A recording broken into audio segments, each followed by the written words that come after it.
Do microfone. Essa música é muito linda. Essa é uma das letras mais lindas de canção do Louvor a Jesus, que fala da manifestação do amor de Deus por nós.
Amém? Diga glórias ao Pai, ao Filho, ao Espírito Santo, como era no princípio, agora e sempre. Parapsicologia. O que é parapsicologia? É o estudo do poder extrasensorial da mente. É uma parte da ciência que estuda os poderes extrasensoriais. Essa palavra vem lá do grego, vem lá do grego. Para quer dizer além de. Psique quer dizer alma, interior, essência. Logia, estudo. Então, estudo da paranormalidade humana. O homem chegou à conclusão, através de pesquisas, que nós temos o poder extrasensorial da mente. A parte da ciência que estuda a mente humana, os poderes extrasensoriais, essa ciência ela foi comprovada pela Universidade de Virgínia, Estados Unidos, reconhecida cientificamente pelos cientistas como uma ciência de princípios fundamentais de credibilidade científica. Quando que começaram a fazerem pesquisas sobre a mente humana? Oficialmente, tem notícia, a partir de 1889. Somente a partir de 1930 que houve um avanço profundo nas pesquisas da mente humana. Então, vários outros cientistas, né? inclusive psicólogos e sensitivos para psicólogos, eles começaram, então, formar as teorias e as teses que dão até o dia de hoje as pesquisas. É um estudo que está em andamento. Acredita-se que nós podemos, através da mente, até influenciar a matéria. Isso parece um mito, parece até uma utopia, mas isso já foi comprovado cientificamente. O homem tem esse poder. A nossa mente, pessoal, ela é dividida em 3 partes. A mente consciente, a mente inconsciente e a mente subconsciente. A mente consciente é aquela que nós podemos sintetizar tudo aquilo que nós vimos, tudo aquilo que nós olhamos, principalmente através dos 5 sentidos naturais que nós temos. A nossa mente, nosso cérebro, nossos neurônios captam as informações através dos 5 sentidos, não só pela visão, pelo olfato, pelo tato. Então, a mente, por exemplo, coloca a mão nessa lâmpada aqui. Então, a minha mente já vai anunciar que aqui é algo que está quente, assim sucessivamente. Essa é a mente consciente. A mente inconsciente é uma memória profunda. Aí, voltando lá para o princípio do computador, né? O computador, como eu já falei, é uma imitação do cérebro. Nós temos uma memória profunda em nós, que é o inconsciente. Se nós pararmos e tentar relembrar a nossa infância, se nós nos concentrarmos e focar lá no nosso íntimo do inconsciente, nós vamos buscar até coisas que nunca mais nós lembrávamos quando éramos crianças. Se nós fizermos uma viagem introspectiva no nosso inconsciente, com certeza nós encontraremos algumas coisas que nem estávamos lembrando mais, porque está no nosso inconsciente, está na nossa memória. Temos também a mente subconsciente, que é a mente, essa mente subconsciente, ela é passageira, ela pega as coisas com uma rapidez, né? Já é uma memória assim de curta duração. Mas segundo alguns parapsicólogos, estudiosos e também sociólogos e psicólogos, eles dizem o seguinte, que o subconsciente é como se fosse o juiz moral do homem. O livro é escrito pelo padre Lauro Trevisan. Ele dá melhores explicações sobre o subconsciente. Também Murphy, os seus livros que fala sobre a mente, e também diz que o nosso subconsciente, ele recebe as informações da mente consciente e do inconsciente. Por isso que nós não podemos, pessoal, estar usando a palavra não. Não é bom você estar usando o não. Alguém chega para você, faz uma pergunta e você está sempre falando não. Às vezes você tem até necessidade de usar a palavra não. Mas nós temos que utilizarmos metodologias linguísticas para nós não pronunciar a palavra não. Por quê? Porque o nosso inconsciente e o nosso subconsciente, ele vai captar esse não repetidas vezes, e o que vai acontecer? Nós não teremos confiabilidade em nós mesmos. Nós não vamos ter confiança em nós mesmos. Quando nós olhamos para a Bíblia Sagrada, a palavra de Deus, você vai ver que Deus ele sugere para nós somente algo otimista. Sempre coisas otimistas. Né? Note bem que eu falei, sugere. Porque existe também a sugestão. Dentro da nossa naturalidade, da nossa praticidade de vida, nós utilizamos a nossa mente na sugestão, na autossugestão, com a própria palavra, a voz de comando. Né? Nós lemos aqui no capítulo 3, aos Colossenses, Paulo falando para a igreja do Colosso, ele diz, porquanto que já ressuscitastes com Cristo, buscai as coisas que estão em cima. Buscai as coisas lá de cima, e não as de baixo. Note bem, essa palavra aí é uma palavra que sugere o quê? Você pensar alto, você pensar para cima, você ser uma pessoa otimista. Porque é assim que funciona no meio das mentes dos empresariais.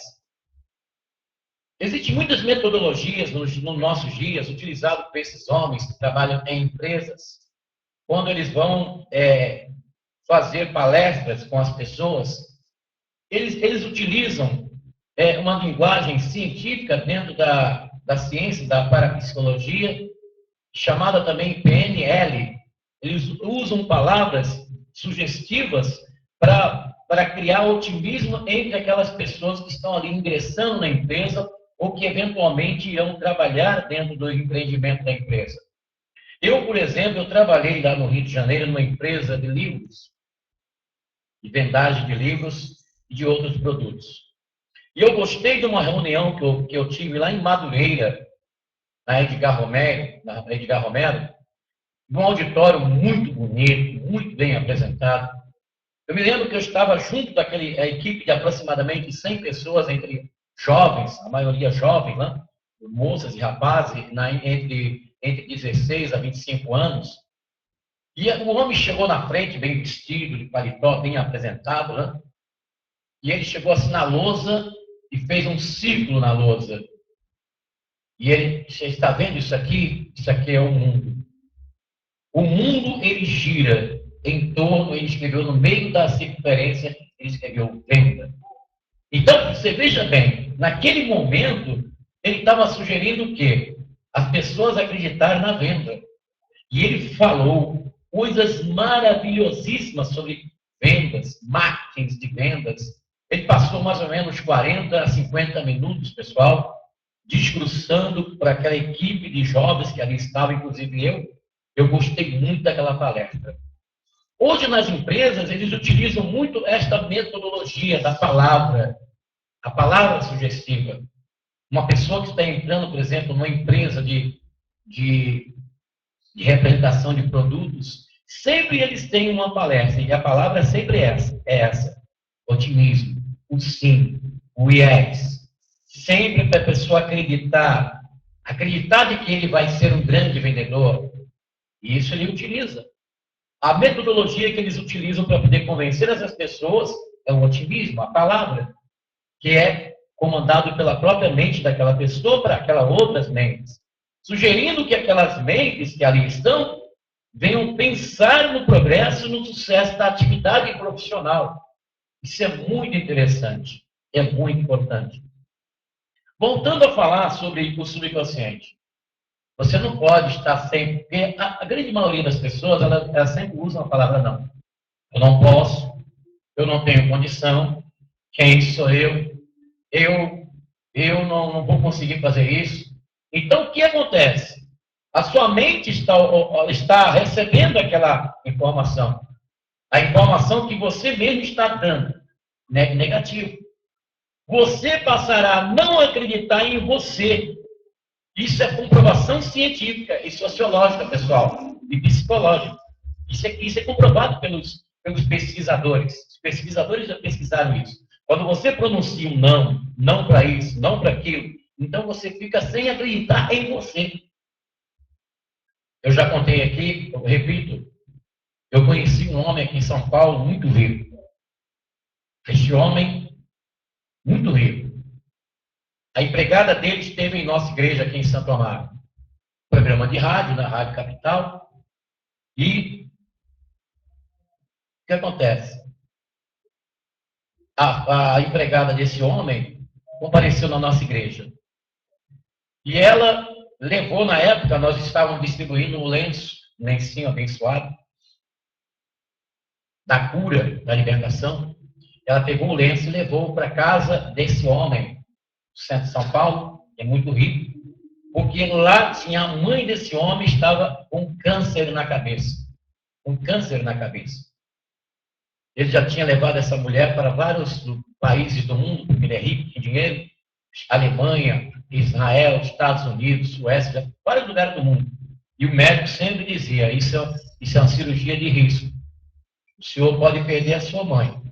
E ela estava sob efeito de remédio.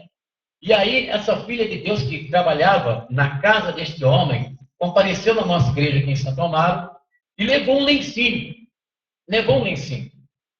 E aí, ela colocou o lencinho debaixo do travesseiro dessa senhora, mãe desse empresário, desse homem rico. E Jesus fez o milagre, pessoal. A fé daquela filha de Deus. No outro dia, ela amanheceu toda ensanguentada, ela colocou o câncer para fora, pelo nariz, pela boca, saiu aquela imundícia toda. Jesus fez o milagre. E aquela jovem ficou maravilhada com aquele milagre que aconteceu. E ela se manifestou para o empresário e falou, olha, isso foi um milagre de Jesus. Foi um milagre de Jesus. E aí, ela, mas como foi? Aí ele perguntou, mas como assim? Aí ela pegou o lencinho debaixo do travesseiro e mostrou para ele isso aqui, ó. Mas aonde você conseguiu isso aqui? Foi uma igreja do Padre Exorcista em Santo Amaro. E ele quis vir aqui. Ele chegou até aqui. Ele veio aqui em Santo Amaro. Nesse dia eu estava até com a batina rasgada, porque o demônio tinha se manifestado, eu estava com a batina rasgada, desde o peito até aqui embaixo, só tinha aquela, né? Bate enxuga, misericórdia, meu Deus. Uma batina só, lavando de noite para usar no outro dia. Só Jesus na minha vida, meu Deus. É história que ninguém conta, eu tenho coragem de contar, porque a glória de Deus é grande acima de todas essas coisas. Ele veio. O quadro de segurança, carrão importado, e veio falar comigo. Pois não. Ele contou, né? Eu sou uma pessoa que minha empregada teve aqui, levou um lencinho, a minha mãe recebeu uma cura milagrosa, e eu vim aqui agradecer e dar uma oferta. Ah, um homem rico. E, ai, meu Deus do céu. Um homem rico, né? Ele falou assim, o que o senhor está precisando aí? Imagina, né, pessoal? O homem rico na minha frente e perguntando para mim o que eu estou precisando. Primeiro bati, né? Que aquela estava rasgada. Precisando de tudo. Pessoal, nós queremos um programa de rádio. E eu vi que ele estava querendo dar uma bênção grande, entendeu? Aí foi quando nós conseguimos aí um programa na emissora boa aqui em São Paulo, né? A gente patrocinou para nós, né? Quase um ano de programação de rádio, né? Foi o momento áureo da nossa igreja. Mas a moral da história é o seguinte: eu fiquei amigo daquele homem, que ele um dia ele quis ver, outro dia ele veio aqui para nós almoçarmos juntos. E só que ele chegou para mim e disse assim: olha, o senhor me desculpa, seu Fábio, a minha mãe foi agraciada, eu estou feliz, estou agradecendo, vim agradecer, vim dar uma gratificação aqui na sua igreja, só que eu não acredito em Deus. Não acredito em Deus, para mim religião é comércio. O senhor me desculpa da minha franqueza? Não, doutor. Olha, cada um tem o seu direito. Essa capacidade que o senhor tem de não crer na existência de Deus, o próprio Deus que eu creio é que te deu essa condição. Aí nós ficamos amigos, mas eu tive uma curiosidade. Eu cheguei para aquele homem e perguntei para ele.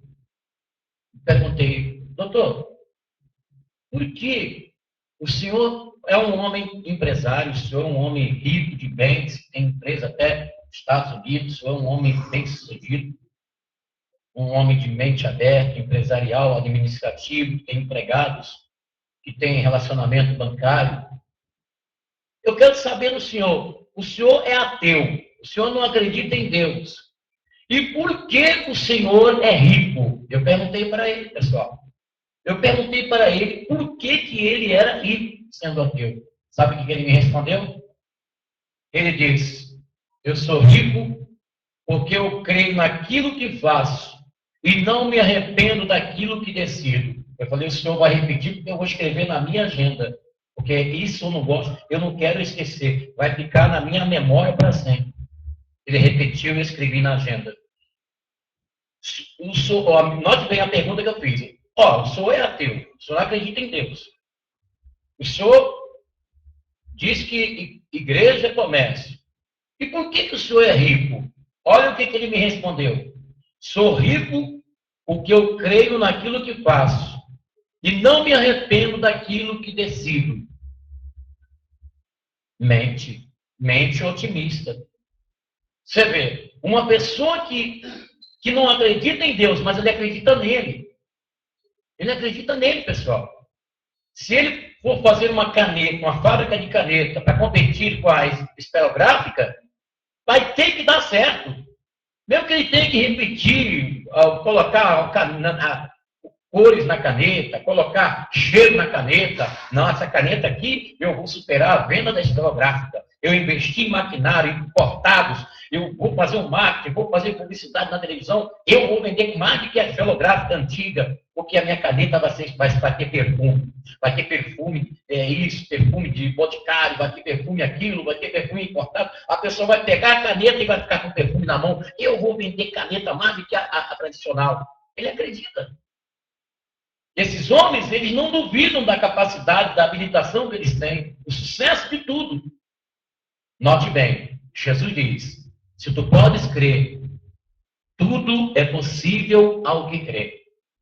Se tu podes crer, nós podemos crer sim. Nós temos a capacidade, a fé é um dom de Deus. A Bíblia nos revela que a fé, além de um dom carismático, é o dom que vem de Deus para nós. Nós temos a capacidade de crer. Então você nunca tem que usar o não. Existem as pessoas que têm também os poderes os poderes de mediunidade, o poder da clarividência. Os cientistas estudam até hoje. Pesquisas profundas. Por exemplo, o poder de um médium. O que é um médium?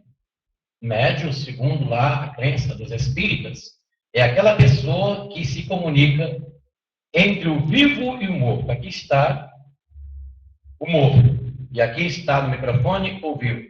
O médium é aquele que fica no meio, que pega a mensagem do morto para o vivo e vice-versa, do vivo para o morto. Esse é o médium. Que poder é esse que existe na mediunidade? Que poder é este que existe na mente de uma pessoa que consegue ter a visão de algo que está para acontecer? No caso, vidente, no caso, profeta. Como eram os profetas de Israel? Eram considerados como videntes. Nas Bíblias antigas, a palavra era vidente. Em algumas Bíblias se usava vidente. Por quê? Porque eles tinham visão do futuro, eles preconizavam, eles anunciavam o futuro. A mente, por exemplo, de Nostradamus, essa mente dele é uma mente natural ou uma mente sobrenatural? Ou seja, qual é a diferença entre uma pessoa que tem os poderes extrasensoriais da mente, utiliza como premonição, como telepatia, transmissão de pensamento? Eu assisti uma reportagem na Discovery. Discovery é uma TV que tem muitas reportagens importantes sobre vários assuntos. E estava falando sobre mente. E nesta reportagem da Discovery, eles estavam apresentando um caso de um homem, me parece que é na Espanha. Ele consegue ler o pensamento das outras pessoas.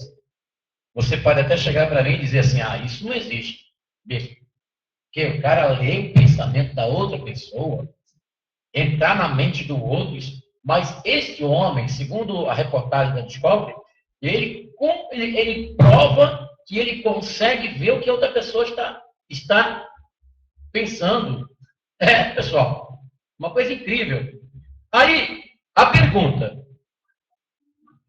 qual é a diferença entre uma pessoa que está ali com a mediunidade, a diferença da pessoa que é paranormal e a pessoa que é sensitiva, ou seja, que está usando os poderes da mente? Por exemplo, existe na praticidade, que eu já li sobre isso, na praticidade da mediunidade no espiritismo, existem os médiuns conscientes e os médiuns inconscientes.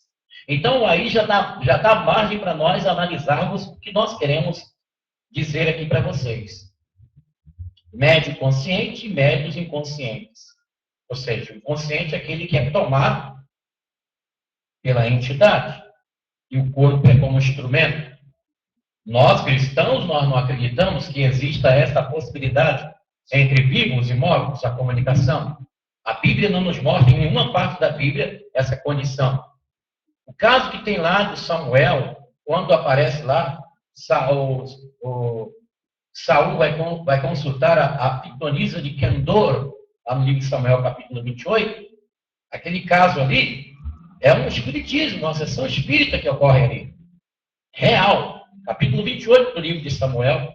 Quando o rei Saul, que foi desprezado porque desobedeceu a Deus, ele se viu perdido e ele foi procurar uma médium, a pitonisa de Kendor. E o que aparece ali, que quando ele pergunta para a médium, o que vês? E ele diz: eu vejo um homem, um ancião se levantando da terra. Então, lá no livro de Samuel está escrito que entendeu Saul que era Samuel. Entendeu. Não que a Bíblia estivesse afirmando a sessão espírita, a aparição literal de Samuel dentro da sessão espírita que ocorre ali no capítulo 28 de Samuel. Entendeu Saul que era Samuel, mas não era Samuel. A Bíblia diz lá no capítulo 9, versículo 27 de Hebreus, que aos homens está ordenado a morrer uma só vez, vindo depois disso o juízo. Nós cristãos, nós não cremos na reencarnação, E nem cremos na possibilidade de comunicação entre vivos e mortos. Jesus deixou muito claro isso lá no capítulo 16 de Lucas, da parábola do rico e do Lázaro, que não existe comunicação entre vivos e mortos. A parábola do rico e do Lázaro deixa-nos informado disso. Mas o que é um paranormal? O que é um médium, na realidade? Eu lembrei de um caso que aconteceu quando eu estava aqui no primeiro andar.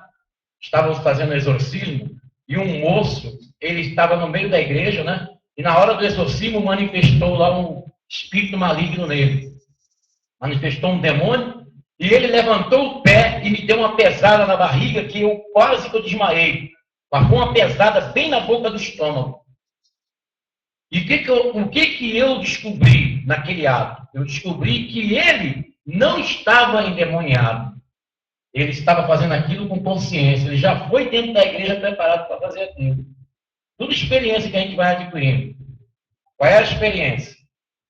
Como discernir se a pessoa está com o espírito ou que ela está usando a mente? A Bíblia, lá na Epístola Universal de São João, diz assim: provai se os espíritos são de Deus. Note bem, essa palavra que está escrita lá na Epístola Universal de São João, provai se os espíritos são de Deus, nos dá condição de nós fazermos um teste. Qual é a diferença entre uma pessoa que está usando o poder extrasensorial e a pessoa que está usando a mente? Próxima sexta-feira, nós vamos falar dessa diferença. O que é um serial killer? O que é um psicopata? Um psicopata, por exemplo, ele está usando a mente ou ele está sendo usado por outra mente? Ah, tem muita coisa para nós sabermos aí. Próxima sexta-feira. Eu quero dar um alô para todos vocês e avisar que vai estar chegando aí a festa do diabo chamada Halloween. Pelo amor de Deus, não coma nada. Nada de Halloween, tudo do demônio, tudo do diabo. Pessoal, essa festa, esse comemoration americano, não participe disso aí, viu? Não coma nada, nem bale, oriente seus filhos, seus netos, para não comer essas comidas sacrificadas a demônio. Halloween é festa do cão, festa do diabo. Você não deve participar, você é santo de Deus, santa de Deus. Teu corpo é santo. Assim seja, assim será, em nome de Jesus, o nosso Senhor. Nós queremos avisar que na missa de domingo, a missa da purificação, nós vamos falar sobre a Arca da Aliança. Tem muitas igrejas usando a arca dentro dos rituais, dos cultos. Muitas igrejas que estão usando a Arca da Aliança, com o querubim do lado do outro. Pessoas que estão até fazendo vigília em torno da arca. Nós vamos conhecer na Bíblia sobre a Arca da Aliança. E é permissível de Deus para nós fazermos qualquer coisa com a Arca da Aliança? Próximo domingo, 9h30 da tarde, aqui na nossa igreja. E na quarta-feira, a quarta-feira vai ser quente, viu? Homossexualismo. Até onde chegaremos com isso? O que é homossexualismo? Qual é a visão dos ativistas gays? A visão da sociedade? A visão do mundo? A visão das nações? A visão de Deus? Como tratar os homossexuais? Está crescendo assustadoramente a praticidade da homossexualidade entre homens, homem com homem, mulher com mulher. O que é isso? Que fenômeno é esse? Próxima quarta-feira, aqui no seminário, a nossa igreja, nós vamos falar desse assunto em nome de Jesus. Essa é uma transmissão diretamente do Santuário Iafé, Santo Amaro, São Paulo, capital. Queremos dar um alô para o pessoal do YouTube, pessoal do Facebook, que nos acompanham. Muita gente já no Brasil que está acompanhando essas transmissões. Deus abençoe você, muito obrigado. Dá o seu alô aí, dá a sua mensagem aí, para nós divulgarmos o vídeo, né? A qualquer momento, o Bispo Afonso Querubim vai estar por aqui. Você pode entrar em contato conosco pelo telefone 2597-6926, 2597-6926, prefixo 11, São Paulo. Nossa igreja, Santo Amaro, Rua Desembargador Bandeira de Melo, 503. E o Senhor te abençoe e te guarde. E a qualquer momento eu vou estar por aqui, trazendo para você a palavra de Deus, em nome de Jesus, o nosso Senhor. Vamos prosseguir por aqui. Nosso abraço pela Justice TV, que é a TV da internet que faz essas gravações aí. Obrigado a vocês, da Justice TV. nós queremos ampliar essas transmissões, né? Não ficar aí